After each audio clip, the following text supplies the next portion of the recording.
Shalom teman-teman semuanya. Perkenalkan, nama saya Marcel. Saya akan menemani kalian semua untuk renungan pada malam hari ini. Sebelum memulai renungan, mari kita bersatu dalam doa.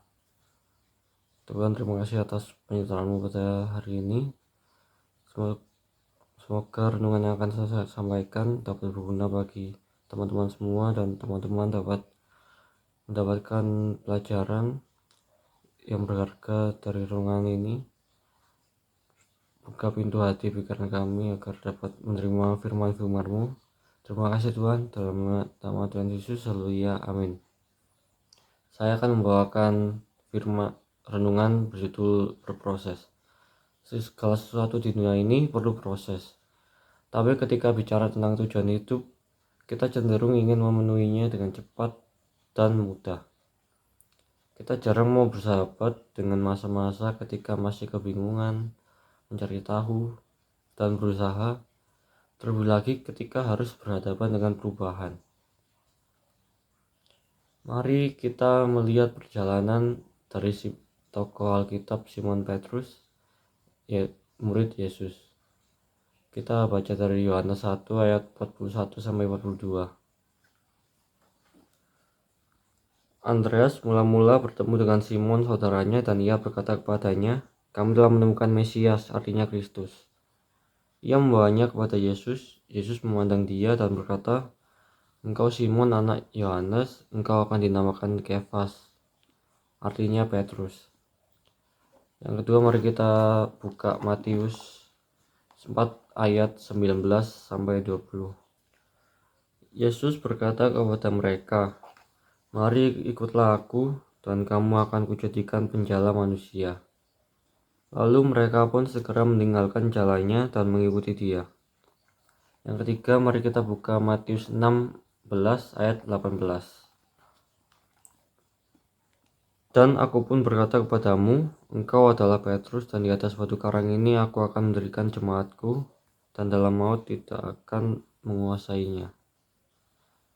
Dari pertama kali bertemu Yesus memberi Simon nama yang baru, yaitu Kefas, atau yang artinya Petrus, yang artinya batu karang.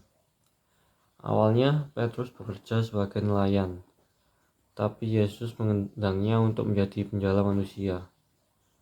Kemudian ketika mengikut Yesus bersama murid lainnya, Petrus menerima nubuatan dari Tuhan Yesus bahwa dia akan menjadi batu karang yang adalah landasan dari gerejanya. Jika menjadi Petrus, apa yang akan kita pikirkan? Menerima nama baru, menjadi murid dari Sang Juru Selamat, menerima nubuatan yang luar biasa. Tidakkah kita akan membayangkan betapa mulianya masa depan kita?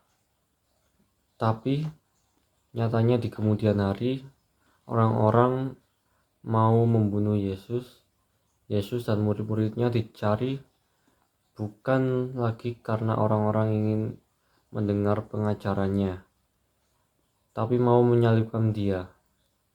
Setelah kejadian itu, Petrus 3 kali menyangkal bahwa dia mengenal Yesus, seperti yang terdapat pada Lukas 22 ayat 61 sampai 62. Namun puji Tuhannya, Petrus menerima pengampunan Tuhan dan akhirnya memilih keputusan yang tepat, yaitu tetap setia kepada Yesus. Bahkan setelah Yesus terangkat ke surga, Petrus terus melayani sehingga tujuan Tuhan atas hidupnya pun terpenuhi. Ada satu ayat yang sangat berguna dan bermanfaat bagi kita semua, dari kitab Ibrani 10 ayat 25. "Janganlah kita menjauhkan diri dari pertemuan-pertemuan ibadah kita seperti dibiasakan oleh beberapa orang, tetapi marilah kita saling menasihati dan semakin giat melakukannya menjelang hari Tuhan yang mendekat." Selama kita terus berjalan bersama Tuhan, pasti kita akan memenuhi tujuan hidup kita. Sekalipun perjalanannya tidak selalu mulus, cerah, dan sesuai ekspektasi kita. Perjalanan itu dapat kita nikmati dan hargai lebih lagi kalau kita mengerti dan menerima bahwa perjalanan itulah yang mengembangkan dan mengasah kemampuan diri kita untuk hidup dalam iman dan hikmat. Sabarlah dengan mencoba dan janganlah menyerah.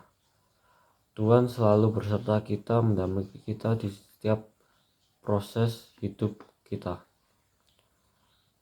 Mari kita berdoa. Tuhan, terima kasih atas renungan ini.